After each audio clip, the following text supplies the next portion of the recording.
Alright, so some news just came out on a few things were Spider-Man related. So, the big thing that came out is the Miles Morales live-action movie, which we're going to talk about in a bit. But first off, I want to talk about the other news we got yesterday, which is Tom Holland and Zendaya are returning for Spider-Man 4, and it is in production, but it's on hold because of the writer's strike, which, I mean, I kind of expected because the writer's strike has been lasting quite a bit now, and it's probably going to last a little bit longer anyways, so we're going to be in this for a while. I really wanted to talk about this Tom Holland Zendaya thing because it feels like to us that they're taking it in a wrong direction, but at the same time, Zendaya is known for being in a movie and then showing up for 2 seconds in the movie. So my only hope is that if she's going to be in the movie, she's just in it as a very, very small role, just to remind Peter, like, hey, this was MJ, this is what you lost, you know, just keep him hooked with her. I don't think it would immediately destroy the consequences of No Way Home. I feel like a lot of people got into their heads that, oh, this is our chance to start over and have a new cast of characters and stuff like that. Like, no, this is still the same universe, the same characters. So obviously, eventually Ned is going to come back, eventually Zendaya is going to come back. Like, these characters will come back eventually. It's still the same movie franchise. It's just, how will they do it? And that's the thing that is most important to me, because Zendaya coming back, like I said, she's the queen of showing up for 2 seconds and then getting, like, on the poster. Like, she was in Space Jam New Legacy for, like, 5 seconds. She had, like, 5 lines in total as Lola Bunny, and she was, like, right next to LeBron James in the title. Same thing was Dune. She was, like, in the movie for, like, 2 seconds at the end, and she was, like, one of the main selling points of the movie. So, she's the queen of doing this.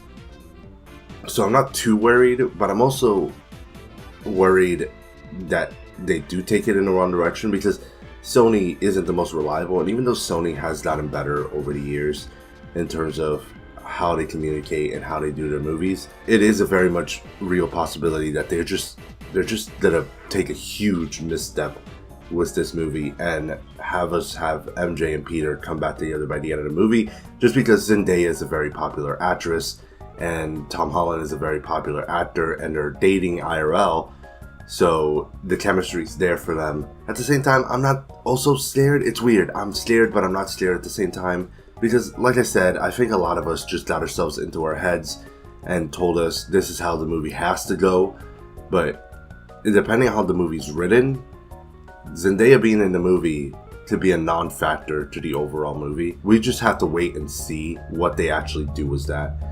And just get it out of our heads that this movie needs to be a certain way. Like, it needs to have Black Cat. It needs to have Daredevil. Like, no, it doesn't need any of that. It needs to be a good movie that follows up No Way Home.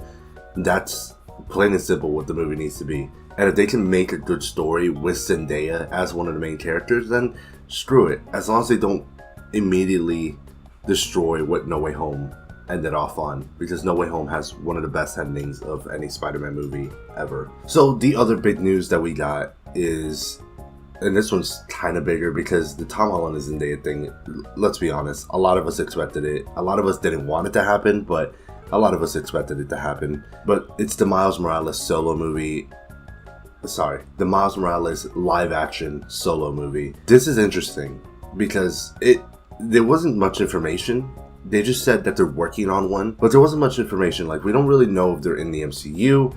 We don't know if it's going to be the Across the Spider-Verse Miles that's going to become live action and he's going to have a live action movie. We really don't know a lot about it, but we know it's happening. And it's actually incredible to see this because Miles Morales is a fairly recent character. Like, Miles Morales was created when I was a teenager, and he's become a global star. I think that's incredible to see for the character. My hope is that if we're gonna get a live action Miles Morales movie, it's set in the Sonyverse with Morbius and Venom, just because I really want that universe to have a Spider-Man. And Miles makes so much sense to me because Peter, you have him in the MCU. and Peter in the MCU isn't ready to mentor Miles. So have Miles be his own Spider-Man in a separate universe, and they've already shown that they're willing to cross paths with other Spider-Men in the live-action movies, as we saw in No Way Home. So if you wanted to cross over Miles and Peter one day, you can cross them over through some multiverse stuff. The precedent has been set there. That's basically the news we got. It's not a lot, but it's still enough for me to make this video because it's a very interesting situation that we're in with MCU Spider-Man 4 and Miles Morales. Because another thing, a rumor for MCU Spider-Man 4 was that Miles Morales was going to be in the movie as the new best friend character to replace Ned Leeds. So are those rumors false now that they're making a live-action Miles Morales movie? Or is MCU Spider-Man 4 going to be a jumping-off point for the MCU Miles Morales movie? Which I'm hoping it's not in the MCU. I really hope not. If Miles exists in the MCU, it's when Tom Holland is retiring as Spider-Man and they have to make a new guy to take over his place. Anyways, what are you guys' thoughts on MCU Spider-Man 4 having Tom Holland and Zendaya? And what are you guys' thoughts on the Miles Morales live-action movie? Do you think it's going to be an Across the Spider-Verse spin-off or continuation of Beyond the Spider-Verse? Or is it going to be set in the MCU? Or is it going to be set in the Sonyverse? Where do you think this movie's going to be set? What do you think this movie's going to be? And I'm really interested to hear what you guys think.